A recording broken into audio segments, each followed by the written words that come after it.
and welcome to another episode of the Healing Lyme 2.0 Summit. I'm your host, Dr. Mariah Hinchy, and today we're going to be talking about another one of my favorite topics regarding Lyme and vector-borne disease.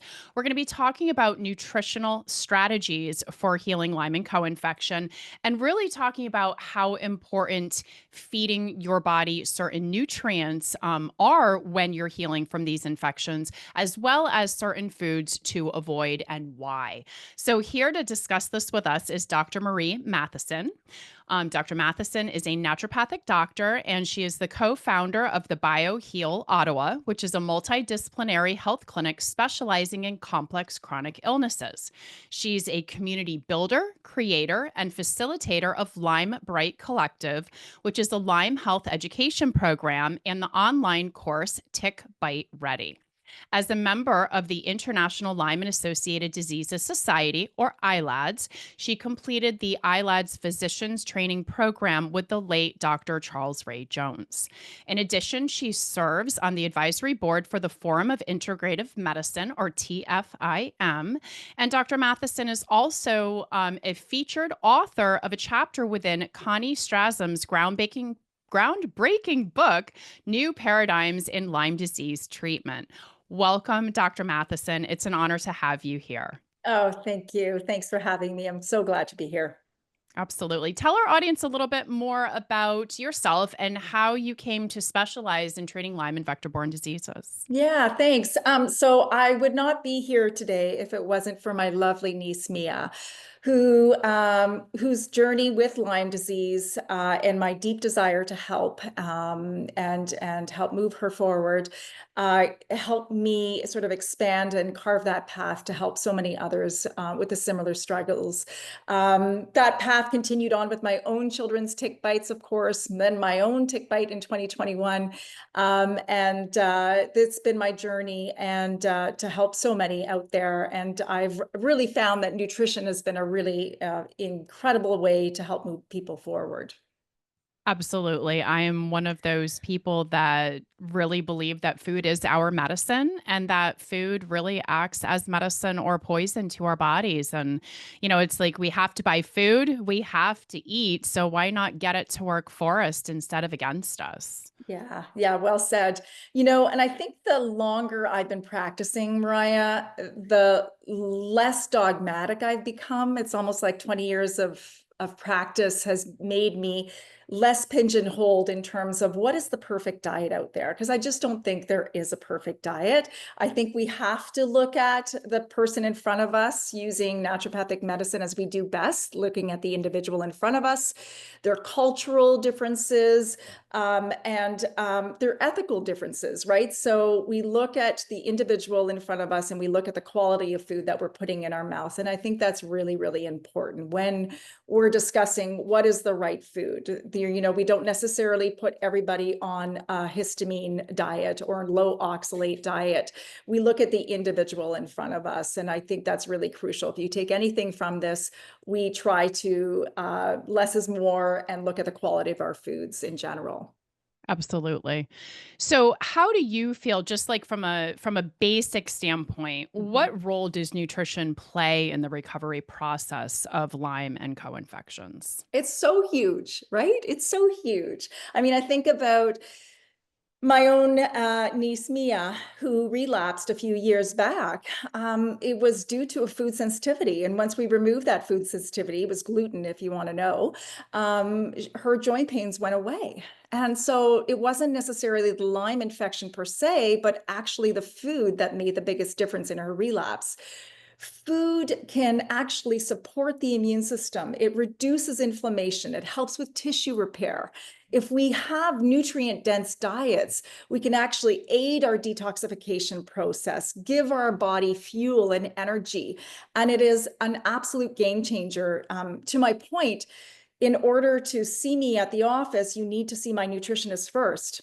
And it's often the case that by the time that patient comes in to see me, they are anywhere from 20 to 40% better, Mariah. So, does food matter? You bet it does. We see it time and time again. When we eat the right foods, we become, if you will, when we look at the terrain theory, we become less of a host for these infections, whether it's a virus, a bacteria, fungus, a mold.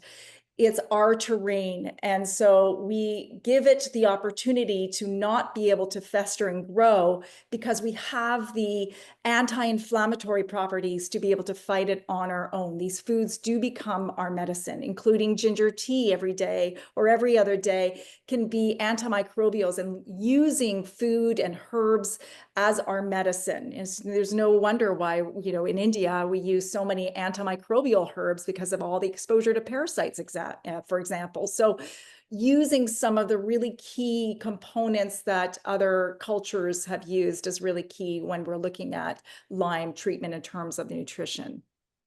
Yeah, and it's funny because some of the things that, our listeners would have heard by this point in the summit too is, talking about like the botanical medicines and going through how, we're not just using botanicals that are antimicrobial, but we're using botanicals that are anti-inflammatory and botanicals that are immune modulating. And when you look at foods, like real nutrition containing foods, a lot of them have antioxidant, anti-inflammatory, immune modulating, and even antimicrobial compounds. When we're looking at a lot of the fresh herbs and spices like oregano and thyme and, things like that. So we don't have to actually always take something like as a supplement, as a pill. There's a lot that we can actually incorporate in our foods, getting bioflavonoids and polyphenols and all of these different things. But I'm getting kind of a little bit ahead of the boat. So No, it's all good. let's start by let's kind of put things into categories. So let's start with the things that you think are imperative to avoid when you have a complex chronic infectious illness like Lyme or co-infections. Yeah.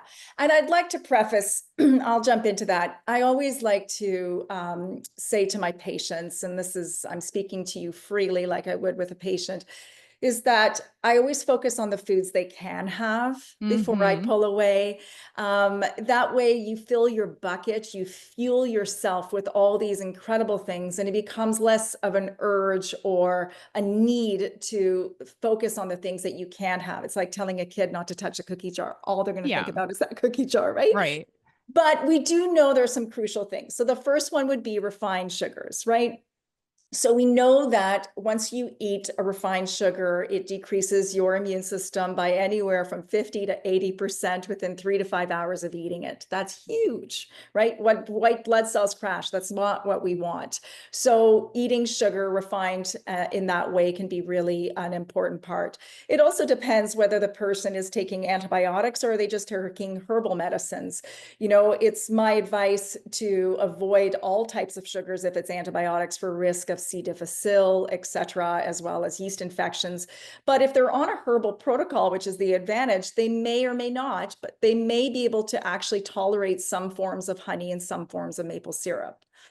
The other big inflammatory food would be gluten, as I mentioned earlier. Gluten for a lot of people can be inflammatory and can be in some ways the cause, it's incredible to think, but the cause of some of people's joint pains, the cause of brain fog, the cause of digestive issues, and it's unfortunate, but I mean, let me be honest, GMO foods and eating non-organic have really exacerbated that, since 1996, since it's been introduced in our lives. And so, eating these foods that are all GMO'd, et cetera, including the gluten, can be extremely detrimental to anybody. And most of my patients, Mariah, I'm sure you'll attest to the same thing, is like they just remove it and they feel so much better. And we haven't even started doing very much. So gluten is another big one on the agenda. The next one I think would be processed foods, right? So anything packaged, I sort of like, I can't believe it. Sometimes I'm at the park with my children are much older now, but with my nieces and nephews, and I look at all these mothers and everything that comes out of that diaper bag is packaged, right? It's got an ingredient list, right? Whereas back in my day, it was an apple, it was a cut up apple, it was cut up celery, cut up carrots, etc. So moving away from those as much as possible. So processed foods will contribute to inflammation. There's ingredients that you can't pronounce in there that could be really detrimental. And that goes as much saying, some of these packaged organic foods that have, natural flavors in them, right? Natural Right. flavors only have to be 5%, where it's an actually good thing for you. So 95% of it is full of chemicals. And let me tell you this, it causes addictive needs for these children because that natural flavor makes the food consistent in flavor. So those goldfish you crave because they're always going to taste the same way. Whereas you bite into an apple, it might be sweet one day, it might be sour another day, but that's real food. So Right. really teaching our patients to eat real food, right? The perimeter of the grocery store, what we can find in our fridge, right? Breaking it down simply that way, right? If it's going to go bad, it might be actually good for you. If you can keep it in the cupboard for a long time, maybe Right. that's not the Not a good right thing. thing. So we don't have to be so neurotic about it, but we just want to go back to eating real food. And I think that's really important. And then give or take dairy. So some people react terribly to dairy. They'll have digestive problems, acne, they may have other systemic inflammation such as eczema. So some of those are keynote symptoms. If a child always has ear infections, you may want to think about Mhm. pulling the dairy. So, or if I ask my adult patients, did you suffer from ear infections? Oh yeah, so much I had to have tubes in my ear. I'll already be thinking about, dairy may not be so great for you. So sometimes I pull all of those things out first, and then we tease them out and we say, try to introduce this one next and see how you do. And sometimes they can have those foods again.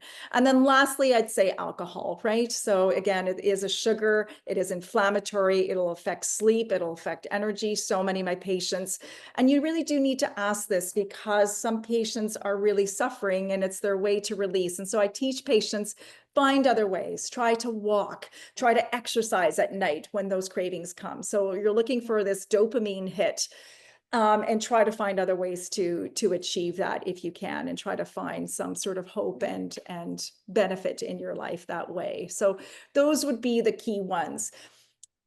By saying so, though, Mariah, I also want to say that we're trying to see a win. Really, at the end of the Mhm. day, that's it, right? So I always tell them, and that's the greatest way to approach this, is that it's not a forever thing, maybe. It maybe not be forever. And that's certainly something I tell the kiddos in the practice, because like you, I treat a lot of kids. The minute you tell somebody this is forever, I can Yeah. tell you they're going to walk out the door no matter how great our treatment plans are, right? They won't do it. Yeah. And so they could self-sabotage subconsciously. And it's a hard journey. And so the minute you tell somebody it's forever, I think that's where the detriment happens as a physician, as a doctor.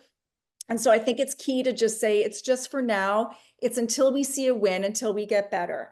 I promise once we get better, we could potentially introduce this or we could challenge this, but we will do them one at a time so that we know. I mean, there's no better food sensitivity test out there than the challenge test, right? I mean, we Right. could have the greatest food sensitivity test, but sometimes just pure avoidance and then reintroduction can be key. I will tell you from clinical experience, after all these years, it takes 2 to 3 months to get gluten fully out of your body. So if you have tried to avoid gluten for 2 weeks, I'm so sorry to say, but that's not long enough. If you Mhm. feel better after 2 weeks, fantastic. Then please keep avoiding it. Dairy takes about the same time. And eggs, I did mention eggs because some people can be sensitive or not. So I don't pull that out necessarily. But just so you know, eggs takes a far less time. It takes about 10 days to get that out of the human body in order to see if it's an issue. So sometimes that's an easy one to see if patients are inflamed because of eggs. My theory is that it's the type of eggs, it's the mycotoxins that may be in the eggs that are creating this chronic sensitivity. And if you get to the farm and you open the mailbox, you put your $5 bill and you grab those eggs, typically people don't react to those. It's been my Right. experience with my own daughter. So those are just some of the key ones that I would say to avoid. Okay, so to recap for our listeners, now, obviously, they're not all absolutes, but Yeah. refined sugars, gluten, dairy, potentially eggs, definitely processed foods, and then GMO foods, of course, Yeah. because not only have they been genetically altered, but you are pretty much guaranteed that they are going to be drowned in Roundup, right? Which is one of the most Pesticides. toxic, right, pesticides that we Yeah, have. exactly. But And in it, to your point, that disrupts the gut microbiome. So for all right. about the gut microbiome, that is the number one takeaway with GMO foods is it alters gut bacteria. End of story. Right. And I'm sure we will get into at some point the importance of the gut microbiome for the immune system and the ability to Yeah. control inflammation, etc. when we get further into the foods. But talk a little bit further about the dangers of eating GMO foods, especially when you have an infection like Lyme, and why trying to eat organic, especially for the dirty dozen is so important. Yes, absolutely. So as much as when we know better, we do better. So we just do our best, okay? And I know that in some cases it can be expensive, but we try to buy things on sale. We try to buy local as much as possible. But genetically modified organisms basically alter gut bacteria and damage the intestine. It increases zonulin, which is a byproduct in the gut that can actually degrade the gut lining and the gap junction. So we've got these sort of cells that are all sort of stuck together, and zonulin can kind of sort of irritate those gap junctions and make food particles that are not supposed to be actually absorbed into the bloodstream go through. And when there is a particle food that is bigger than it should be in terms of those amino acids, for example, if we're talking about a protein, then the immune system actually will react to that. It will say, this is foreign, this is not something that is good, and it will start blasting off and create a slew of inflammatory cascade, which can cause autoimmune illnesses, etc., and exacerbate your current symptomology of Lyme. I've had so many patients who just switch to organic non-GMO and already see the inflammation coming down. So really want to be thinking about this analogy of the sink, right? Right? So right now we've got this sink. Everybody close your eyes. Imagine this sink, and you've got the faucet and a drain. And by mitigating the infill with GMO foods, then you are allowing that these toxic products to actually get out of your body, and you are no longer filling yourself and exacerbating your symptomology. So it gives your body a break to be able to detoxify better. It decreases, your major detox organ is your liver, right? So if we don't give that liver a break, it does so much for us. Eating GMO foods will exacerbate that and make the detoxification a lot harder. Right. Can I just say it simply? If you don't spend it in your food, you will end up spending it in a supplement. Right. Right. So let's start with the foundation. As you know, at BioHeal, we have a road to recovery. It's our classic pyramid. And at the bottom of the pyramid starts with nutrition and detoxification. And that is key because everything else, sleep, adrenals, infections, biofilms, all of that will fall apart if you don't have the baseline of nutrition. So it's really, really important. I know we want to get ahead of ourselves and go, but I need to treat this infection. But it's much more important to spend money on really good quality, nutrient dense. And there's ways to do that inexpensively. My kids know, we didn't buy strawberries today because they weren't on sale, but I bought raspberries, right? So I buy local in season, what's available. And there's often times at the grocery store where I'm grabbing the organic celery and somebody else has grabbed the conventional one that's more expensive than an organic one. They just assumed it was more Right. expensive, right? So there's ways to do this to make it feasible for everybody. And I think it's important to consider too, everyone's treatment time varies. And the more compliant you are, this is what I find in my own experience with my patients. The patients who are more compliant in making the lifestyle changes, altering their diet, spending the 120 bucks on an IgG, IgA food sensitivity panel so we can see what foods have gotten in and what foods are overreacting or distracting the immune system and causing inflammation. Spending that extra money and being more diligent might make your treatment plan only be a year long or a year and a half, not your treatment plan, but like your journey, right, in Well healing. said. But if you and you're spending X amount on other supplements and botanicals and whatnot, but the other person who's just taking the botanicals and the supplements and refuse to change anything about their diet or their lifestyle, they might still be going at like year two, year two and a half, year three, and it's going to cost them twice as much money. So I know that we all only have a certain amount of money that we can spend, but I guess the point Absolutely. is that we really have to look at how it's going to impact the speed at which recovery comes. Because to the point that you made earlier, you make some of these hard but simpler lifestyle changes, like just by omitting the 5 grains that contain gluten, right? And anything Right. made from it. And that is going to change the permeability of your gut for the better. It's going to decrease inflammation. It's going to allow your body to start to heal in most cases because gluten also increases zonulin, increases leaky gut, increases your chance for food sensitivities. Sorry, I'm like going down a rabbit Oh, hole. I love it. It's But great. I tell patients it's like, if you're just going to take the herbs and the supplements, it's like we're pushing a boulder up the hill.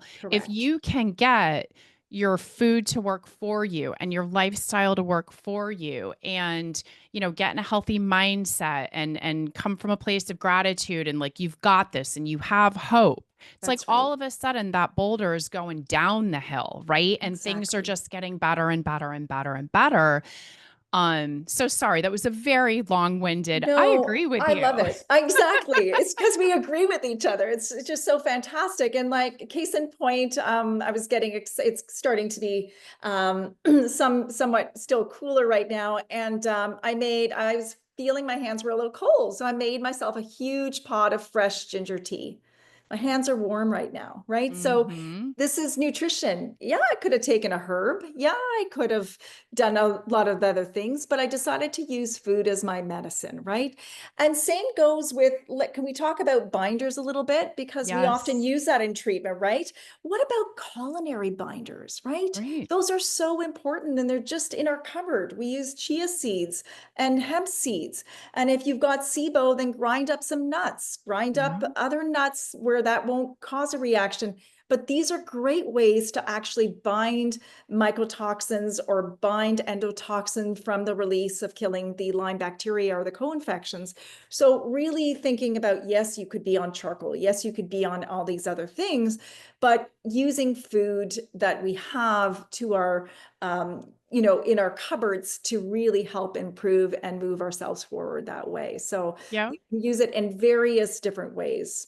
Yep, and Jill Krista, who's another naturopathic Oh yeah, doctor, for she's the those of you that best. don't know her, she's amazing. And when she talks about like, so most people that know about mycotoxin illness know how important the various binders are, and she's very, very passionate about using these various foods as binders, like you Exactly. said, chia seeds, hemp seeds, flax Yeah, seeds, all of these things. And then also using bitters, right, to stimulate the flow of bile. And again, like exactly. using food as medicine instead of taking everything as a supplement, Right. that's been manufactured in a pill. And this coming from Yeah. someone who owns a supplement company, I still Which very is what makes much. you so, which is what I love about you and what makes you so ethical. That's, I Oh, think that's great. thanks. But speaking Thank of you. bitters, it's like romaine lettuce is bitter, Yeah. arugula is bitter, right? So we have these things, they don't all have to come from a pill or from a bottle. We have them in our fridge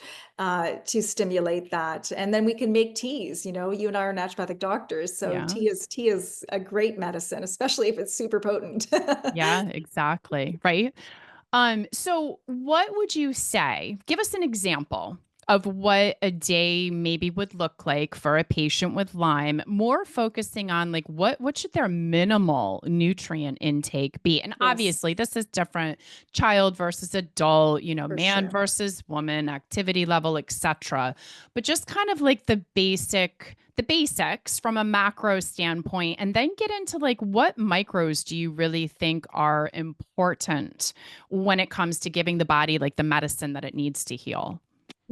Yeah. So I'm going to just say a standard adult, 140, 150 pounds, should be having protein at every meal. And we're looking at around 20 to 30 grams of high quality protein. That would mean lean meats.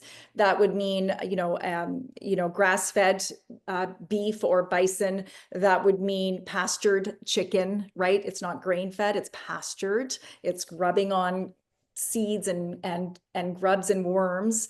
It's free to roam. That may mean eggs or legume or plant-based ones such as lentils or chickpeas. I would definitely recommend some sort of healthy fats, so some sort of olive oil, avocado oil, coconut oil, or some sort of nuts or seeds with that. It would include vegetables, especially focusing your plate on half your plate at least of vegetables. I like a rainbow of vegetables, but I definitely want to make sure that my patients are having some sort of leafy green. And yes, we can talk about kale, but there's other ones too. There's collard greens. I love using collard greens because they're a stiffer green and they're fantastic to use as a wrap. So you can actually put carne asada and all your stuff and nothing will fall apart, right? So I love using collard greens. I love Swiss chard, chopping that up, making a really quick soup with that. So making sure that you're having lots of a variety of vegetables, the cruciferous vegetables, your broccolis, your cauliflower. You want some redness in there. You might want some peppers. You may want some red cabbage. So we do want a rainbow, but we do want to make sure we do have a concentrated amount of those leafy greens for sure. And then, if tolerated, complex carbohydrates such as squash, sweet potatoes, maybe some tolerate some form of grains. Quinoa would be a really a fine idea, absolutely, as long as that's great and tolerated by the person. And then really focusing on how we're making the foods. So soups, stews, crock pot meals, smoothies, sort of these easy to digest foods, especially if digestive tract is compromised. These are a wonderful way to go. Stews or crock pot meals are just fantastic because you can stretch a meal for a long time. I often get patients to focus on cooking on Sundays as a family, making two major meals, like maybe you're making a chili and maybe you're making some sort of stew. And then you're going to have one of those for that meal, but you're going to freeze the rest really in 2 or 4 person portions or small little portions so that when the going gets tough and you're having a bad day, you're herxing, you're not tempted to order in, you're not tempted Right. to eat processed. You have a freezer full. It may mean investing in a chest freezer down in the Yeah. basement, but I think it's worthwhile because we never really, we always have something in the freezer on the go that we can just, Right. oh, it's a long day. Let's just pull this out for tonight, right? So I have busy days too, and I am not perfect, but I sure am glad to have those meals that I prepared in the freezer that are sort of ready to go. So that would be sort of a day-to-day of inclusion of really good macro foods to include. Yeah, I think that's great. And it's something really important about that too is like if you've had a really stressful day, right? Or you're herxing and you've had a really hard, terrible day, it's like when does your body need the nutrients? That's when it actually needs that Right, home cooked, mostly organic, high quality protein, healthy fat meal, not something from takeout that's been cooked in seed oil and, is just right. complete crap. Like, sorry, but it Yeah, is. And so it's like in those times of stress and trouble, like that's when we really need the nutrients, but we end up grabbing, something else that's more convenient. So I love that idea. And something else to point out, when you're making soups and stews and crock pot stuff, you're not losing any of the nutrients because it's right. there, like in that broth, in that Yes. liquid, versus, any other form of cooking we lose so much of the nutrients, like in the water if we're steaming or, in the pan that we were cooking at, where like all of, kind of like the healthy fat that we need is now in that pan. So Correct, love the correct. ideas of the soups and the stews and cooking anything in the crock pot. That's great. That's yeah, exactly. And I mean, I grew up, my mom made the best chicken soup as a child, and it was like real bone broth. And so oftentimes I will put a beef bone or a chicken bone in my spaghetti sauce. Yeah. And I will try to extract some of the nutrients of that. You know, collagen is the big Yeah. thing on the market. Well, it comes from that bone. So put it Right. in the tomatoes, acidity will actually extract the calcium, magnesium, and the nutrients, all those amazing minerals from those bones. So those are ways that I try to extract and increase.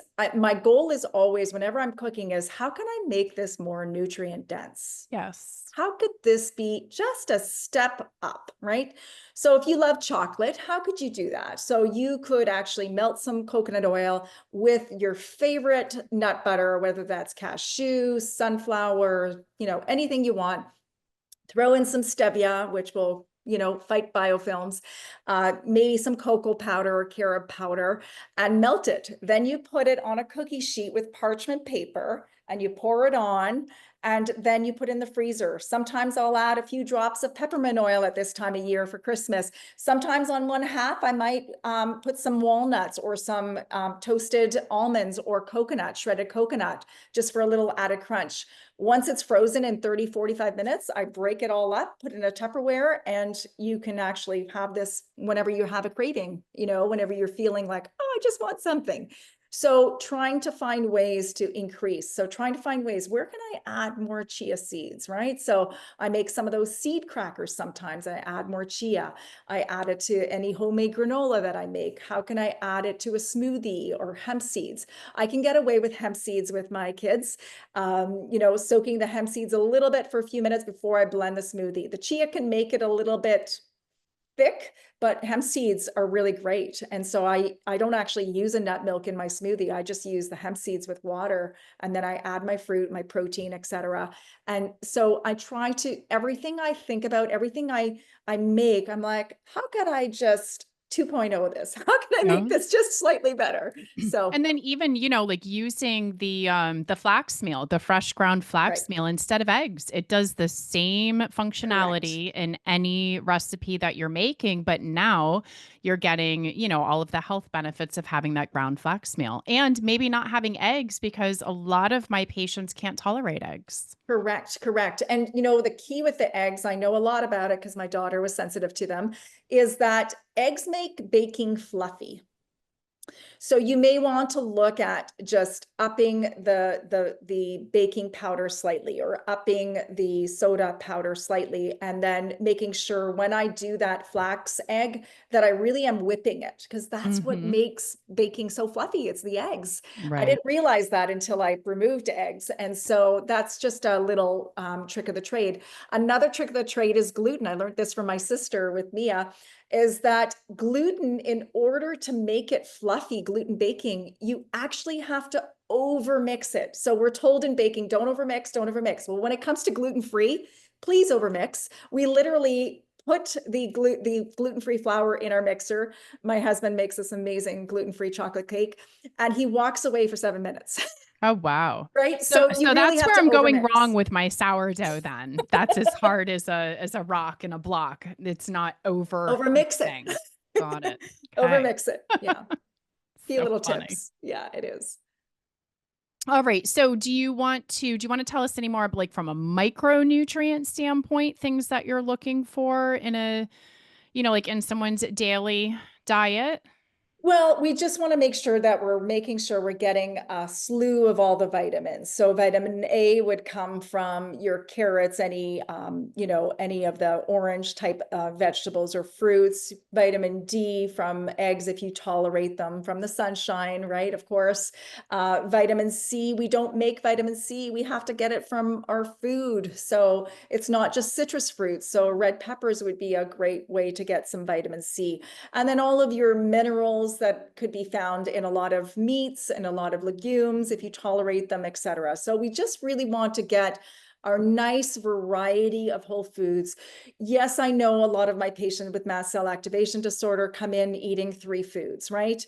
Once we treat the underlying cause, I don't focus on the foods, honestly, Yeah. Mariah. It's like running an uphill battle. Once we treat the mold or the Lyme, or we get them out of mold or what have you, once we find the underlying issue, then the foods, the mono diet expands.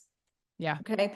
So that's my strategy around that. And if you're a viewer right now listening, and that is you, that is who we're talking about, then you may want to find a practitioner to work with to find the underlying cause as to why you're on this mono diet, why you can only tolerate chicken and cucumbers, right? So we don't focus on that. There's limbic system issues that may be related to that, and that's for another one of your interviewers to discuss. But the point is, we really want to focus on the underlying cause as we move people through nutrition. Yeah. Great points. I think the last thing I'd like to explore is there's a lot of info about lectins and gut health out there and inflammation. There's a lot of issues with oxalates. Like, how much do you focus? Like, do you look at these things with your patients? I mean, I guess it would kind of fall into the same category, maybe as histamine, right? Like, there's got to be a reason why the patient can't tolerate the oxalates, or why all of a sudden every food with lectin is bothering them, etc. Yeah. Do you end up having to look at these individual things, or do you feel like kind of the big picture changes and the foundational work that you're doing alleviates issues? Yes, well said. I'm going to go on a whim here. I hope I don't get much hate mail, but I'm going to say this. We don't accept hate mail. Okay. We are omnivores. Okay. Yep. So I understand when I have a patient who comes in and says, Dr. Marie, I'm doing so great on the carnivore diet, right? I'm doing so well. Right away, I have a red flag for mycotoxins, and I'll tell you why. I think that avoiding oxalates, which is, that avoidance of the vegetables, the oxalates are a byproduct from yeast and mold. And I Mm, think that that can actually exacerbate that patient. And so they feel good at first on the carnivore diet. But as the months go on, they start to come back to their old self because the body just reequilibrates and the inflammation is still there and they haven't dealt with the underlying cause. right. We are omnivores, and I'm a big plant forward girl. You know me. We went to Mhm. that farm, great restaurant in San Antonio, right? I'm Mhm. a big plant forward girl, but I do think that we should all have some form of protein. We are omnivores, but I take patients where they're at. If they're vegetarian, that's okay. But to my point, I think that the carnivore diet is not the keystone diet to strive towards. It's a diet to get you out of that inflammatory pattern for now, but exactly what you said. I treat the underlying cause issue of the patient, and then we typically find that they can actually start eating their normal foods again, and eating a really a culturally appropriate diet for their culture as well as for themselves, and that's real food. And a lot of them do like it at first, but tell me, like, I really miss a good salad, right? And Yeah, so I think, to your point, that's really key. great. Yeah. So, if you had just one piece of advice that you could give the listeners who are dealing with Lyme or have a loved one who is, what would it be? Oh gosh, it's such a tough question. There's so much. I really believe that there's hope. I really believe that you can get better. I really, to my own patients, I really want to thank you for your trust in me, to helping you move forward. And I think that, using food as much as possible as your medicine is the right way to go. It may not be the only way to go. It typically isn't. You typically need more, but starting there is a really, really foundational base. And I will tell you, on behalf of Mariah and I can speak, I hope I can speak for you, is that you make our job easier when you eat right. It Yeah. becomes easier to treat. It becomes easier to see people people going forward.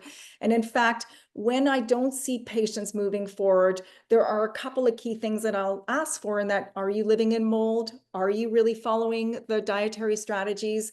And oftentimes we find, I've slipped up and such. So Yeah.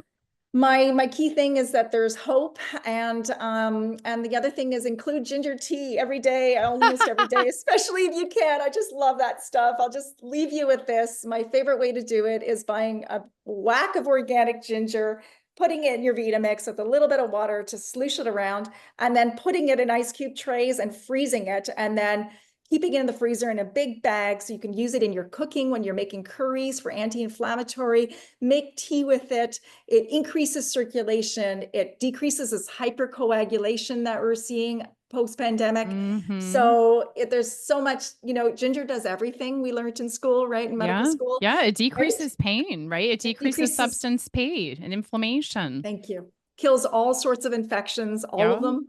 Yeah. So, That's a great idea. I love the ice cube idea. yeah. I have So patients do that, by the way, with bone broth because it decreases. So, like, if you have bone broth in the can or in the absolutely. box, it's a super high histamine food. But Yes, if you make it and freeze it right away, right, and then correct. yeah, then it helps to deal with that histamine issue. But yes, I love It's the a great ginger. trip. Thank you for that. Yeah. So you have a lot of programs that patients can do on their own Yes. that can help them achieve a pretty good level of healing. So share with our listeners how and where they can get access to those programs. Okay, well, I'll first start. We have a free one, 5 mistakes you might be making with Lyme disease to your health. The second one is our Tick Bite Ready course. So it's everything you need to know in the maximum amount of like an hour and a half, how to treat a tick bite from A to Z, how to diagnose, how to treat, and what to do and what to look for. So it's a great one for everyone. And then my last two would be the Lyme 101, which is for practitioners and patients. It's excellent in going through all of the nuances with Lyme, how to treat, diagnose, the politics, etc.